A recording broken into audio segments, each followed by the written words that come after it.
They sawed it with thimbles, they sawed it with care, they pursued it with forks and hope. They threatened its life with a railway share, they charmed it with smiles and soap. Then the butcher contrived an ingenious plan for making a separate sally, and it fixed on a spot unfrequented by man, a dismal and desolate valley. But the very same plan to the beaver occurred. It had chosen the very same place, yet neither betrayed by a sign or a word the disgust that appeared in his face. Each thought he was thinking of nothing but Snark and the glorious work of the day, and each tried to pretend that he did not remark that the other was going that way. But the valley grew narrow and narrower still, and the evening got darker and colder, till merely from nervousness, not from goodwill, they marched along shoulder to shoulder. Then a scream shrill and high rent the shuddering sky, and they knew that some danger was near. The beaver turned pale to the tip of its tail, and even the butcher felt queer. He thought of his childhood left far, far behind, that blissful and innocent state. The sound so exactly recalled to his mind a pencil that squeaks on a slate. 'Tis the voice of the Jub, he suddenly cried, this man that they used to call Dunce. As the bellman would tell you, he added with pride, I have uttered that sentiment once. 'Tis the note of the Jub, keep count I entreat, you will find I have told it you twice. 'Tis the song of the Jub, the proof is complete, if only I've stated it thrice.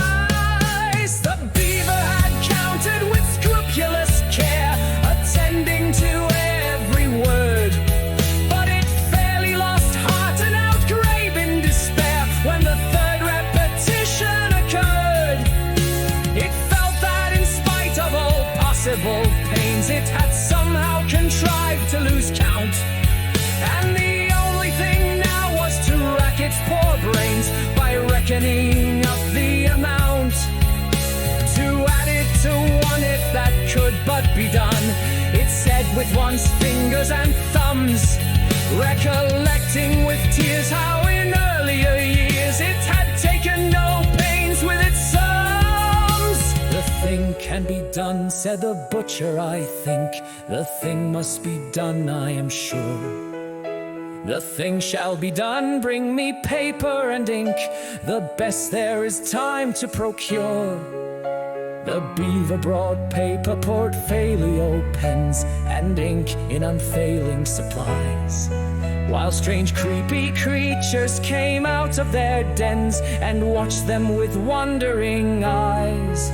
So engrossed was the butcher, he heeded them not, as he wrote with a pen in each hand, and explained all the while in a popular style which the beaver could well understand.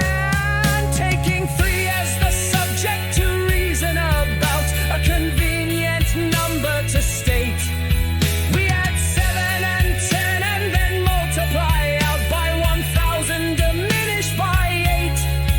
The result we proceed to divide, as you see, by 990 and 2. Subtract 17 and the answer must be exactly and perfectly true. The method employed I would gladly explain, while I have it so clear in my head. If I had but the time and you had but the brain, but much yet remains to be said. In one moment I've seen what has hitherto been enveloped in absolute mystery, and without extra charge I will give you at large a lesson in natural history. In his genial way he proceeded to say, forgetting all laws of propriety, and that giving instruction without fashion would have caused quite a thrill in society. As to temper the job's a desperate bird, since it lives in perpetual passion.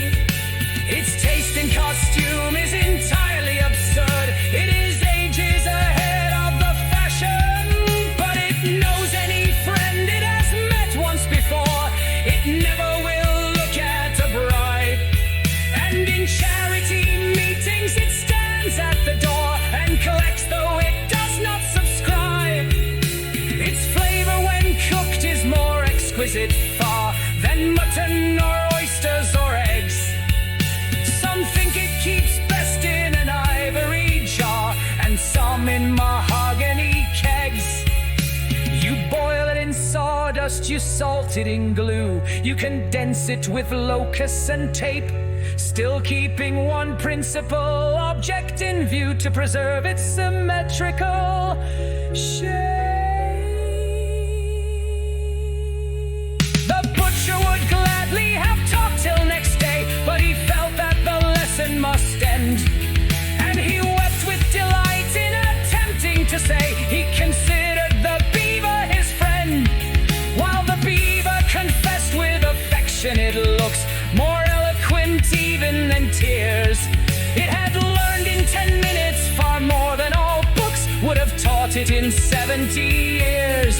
They returned hand in hand, and the bellman unmanned for a moment with noble emotion said this amply